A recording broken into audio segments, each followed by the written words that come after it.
Aujourd'hui, on sait que près de 20% des habitants du pays d'Aix sont exposés à des niveaux de pollution qui dépassent les normes légales. Cette pollution est directement liée au trafic automobile. De manière identique, le bruit, qui est la nuisance dont les habitants se plaignent le plus, est également lié au trafic automobile. Les principaux axes de circulation apparaissent très clairement sur la carte du bruit.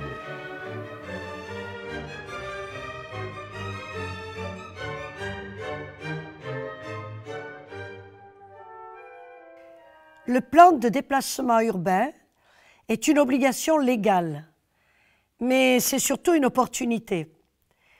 Il nous donne l'occasion de prendre l'initiative en choisissant ensemble une option claire.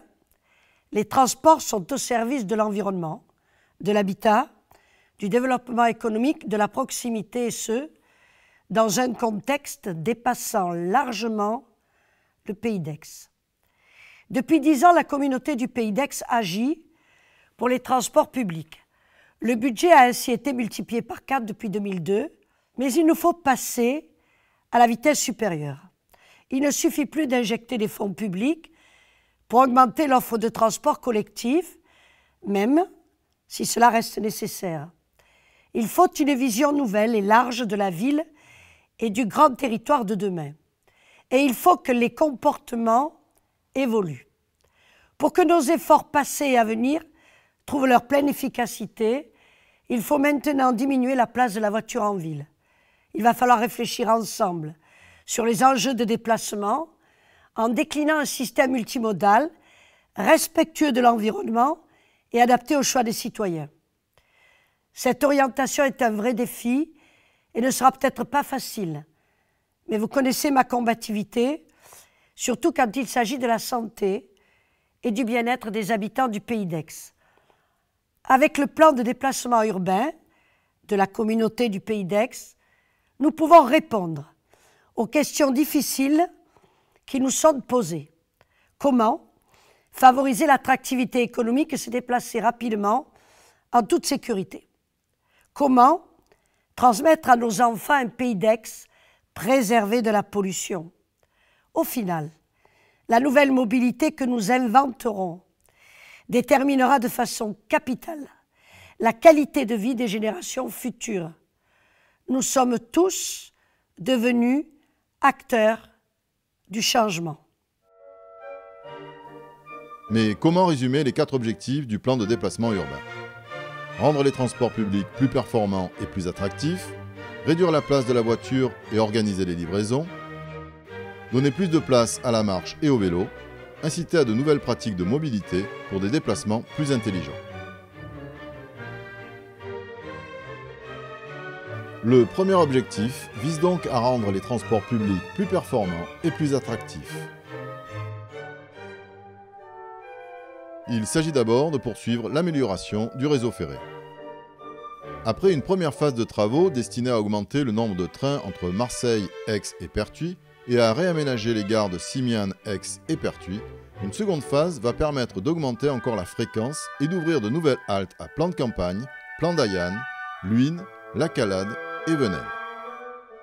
La réouverture de la voie ferrée reliant Aix à Rognac permettra les trajets en train entre Aix-Centre, le pôle d'activité d'Aix, l'aéroport et Vitrolles.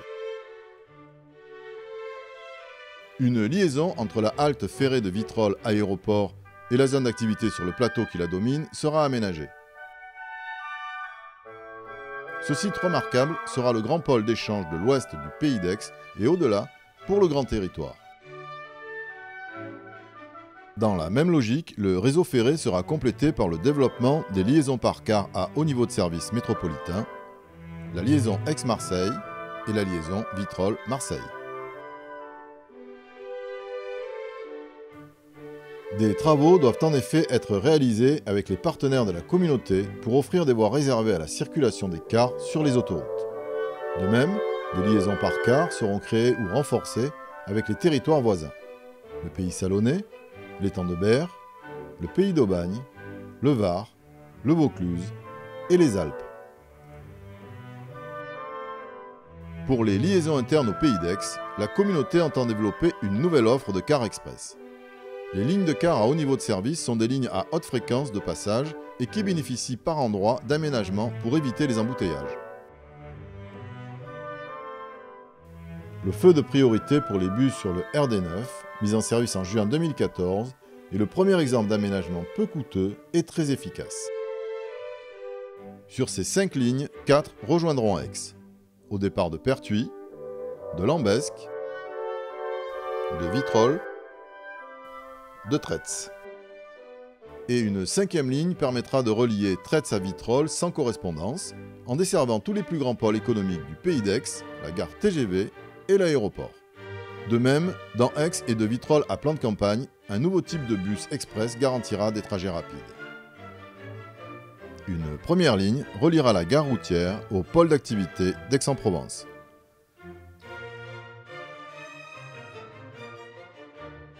Une seconde ligne reliera le Jas de Bouffan au Crypton en desservant Encagnane, le centre et le quartier des facultés.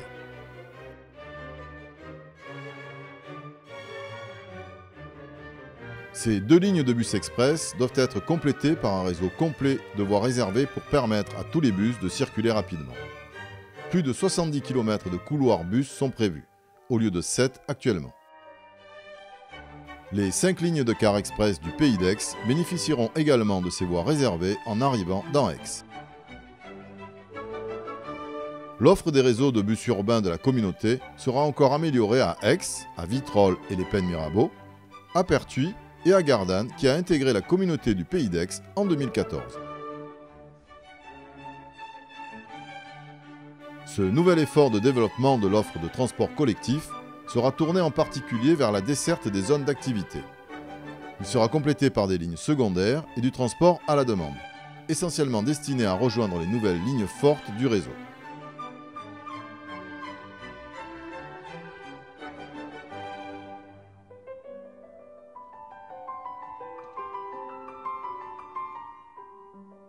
Par exemple, le car à haut niveau de service permettra de se rendre de Tretz à Aix en une demi-heure, quel que soit l'état de la circulation grâce aux couloirs réservés, contre parfois le double aujourd'hui aux heures de pointe.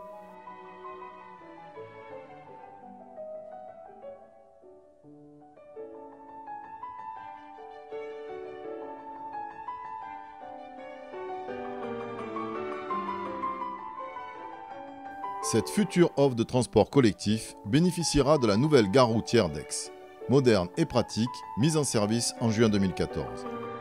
Cette gare facilite les correspondances entre tous les réseaux et apporte bien plus de sécurité, de services et d'information.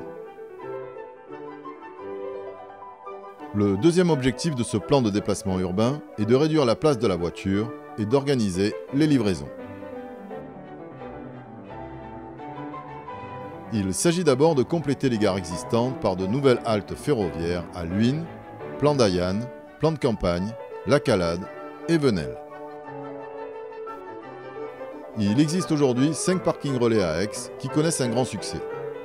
Il est prévu de tripler la capacité du parc relais du Crypton et d'en construire 5 nouveaux, de manière à créer une ceinture complète de parkings relais autour d'Aix qui sera connectée au couloir bus que nous vous avons présenté. Les personnes qui travaillent dans Aix ou s'y rendent pour plusieurs heures auront la possibilité d'utiliser ces nouveaux parkings relais, alors que les résidents du centre bénéficieront d'une offre plus importante dans les parkings souterrains. Cette nouvelle offre de stationnement vise à offrir le choix aux automobilistes de garer leur voiture pour bénéficier des nouvelles performances des transports collectifs dans le Pays d'Aix et à l'intérieur d'une ceinture de parcs relais à Aix, comme ils peuvent déjà le faire aujourd'hui au parc relais des Hauts-de-Brunay.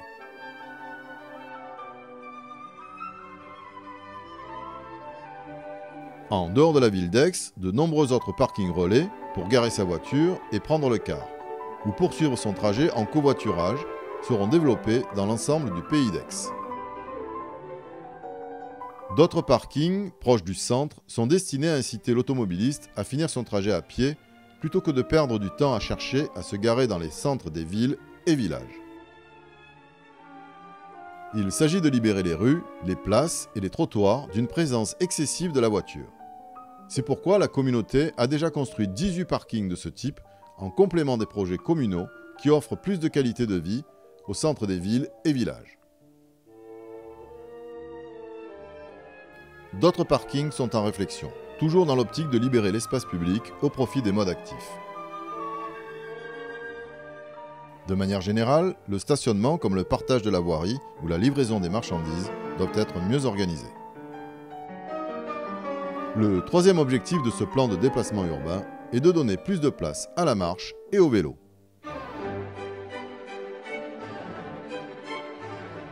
Dans chaque ville ou village, dans chaque pôle d'activité, la qualité des cheminements piétons et des itinéraires cyclables est désormais à l'ordre du jour. C'est le gage d'une meilleure accessibilité pour tous. Les modes de déplacement actifs, non polluants, silencieux et bénéfiques pour la santé sont l'occasion de redécouvrir le plaisir de vivre en Provence. Ils sont un plus pour la convivialité et les commerces des quartiers et des villages. Pour sa part, le vélo s'affirme comme bien plus qu'un simple loisir. Pour les déplacements du quotidien, pour se rendre au travail notamment, un schéma des itinéraires cyclables a été approuvé à Aix. Il sera rapidement étendu à d'autres secteurs comme la zone d'activité de Pertuis, le pôle d'activité de Rousset, les zones d'activité de Vitrolles, le pôle d'activité d'Aix, et l'ensemble des liaisons inférieures à 7 km où le vélo remplacerait utilement la voiture pour diminuer la pollution et le bruit. Le quatrième objectif du plan de déplacement urbain concerne l'incitation à de nouvelles pratiques de mobilité pour des déplacements plus intelligents. Car certains déplacements en voiture peuvent être évités, notamment avec le télétravail. Il s'agit aussi d'utiliser les nouvelles technologies, par exemple pour savoir dans combien de temps arrive le prochain bus ou trouver un covoitureur en temps réel. Il s'agit aussi de renforcer le dialogue direct, à domicile ou lors des plans de déplacement d'entreprise, avec les ambassadeurs de la mobilité. La communication est la clé de la participation de tous au changement. Ce plan de déplacement urbain 2015-2025 propose donc de changer de braquet, de franchir une nouvelle étape dans la politique de transport de la communauté du Pays d'Aix. Il propose des aménagements pour apaiser la ville, la rendre plus belle, plus saine et plus sûre. Il propose de nouveaux services pour se passer de sa voiture au quotidien et gagner du temps, économiser de l'argent et du stress. Chacun de nous pourra en profiter, chacun de nous pourra y contribuer.